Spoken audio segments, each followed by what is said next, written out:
This channel does not promote any violent, harmful, or illegal activities. All content provided by this channel is meant for an educational purpose only. Back to back আরো একটা বড় খবর।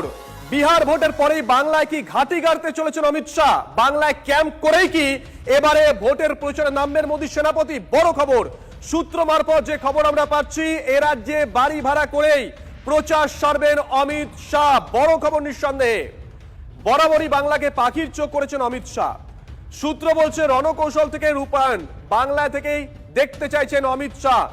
এই মুহূর্তের বড় খবর, বিহারের নির্বাচনের পরেই কি তাহলে বাংলায় ঘাঁটি গাড়তে চলেছেন অমিত শাহ? বাংলায় ক্যাম্প করেই কি এবারে 26-এর নির্বাচনে প্রচার করবেন অমিত শাহ? সূত্র বলছে বিহার নির্বাচনের পর এই বাংলায় কোনো একটি জায়গায় বাড়ি ভাড়া করে থাকবেন অমিত শাহ এবং সেখান থেকেই তিনি 26-এর প্রচার করবেন, 26-এর রণকৌশল ঠিক করবেন।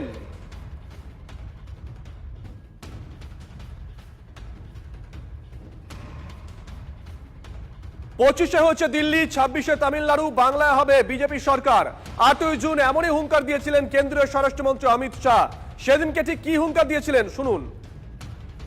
दिल्ली में सरकार बनी, 26 में तमिलनाडु की बारी है।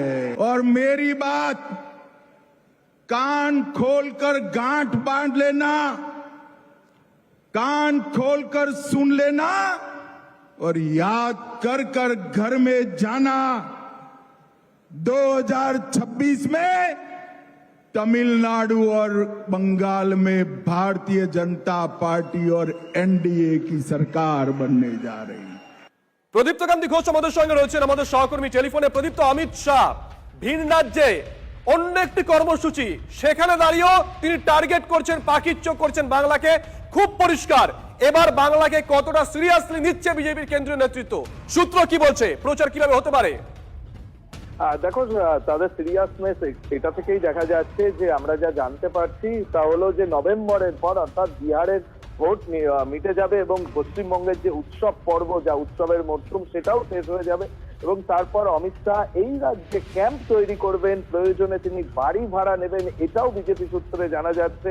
এবং সেখান থেকেই এই রাজ্যের যে ভোট কৌশল, ভোটের নজরদারি, সেই সমস্তটা করতে পারেন কেন্দ্রীয় স্বরাষ্ট্রমন্ত্রী অমিত শাহ, তেমনটাই বিজেপি সূত্রে জানা যাচ্ছে। এবং অমিত শাহ এই রাজ্যে থাকলে, বিজেপির একটা অংশ বলছেন যে অমিত শাহ এই রাজ্যে থাকলে ভোটের সময় প্রশাসনের ক্ষেত্রে যে পক্ষপাতমূলক আচরণ দেখা যায় সেটা অনেকটা কম হবে এবং অমিত শাহ থাকলে খুব স্বাভাবিকভাবেই দলের কর্মী সমর্থকরা তারাও উজ্জীবিত হবেন।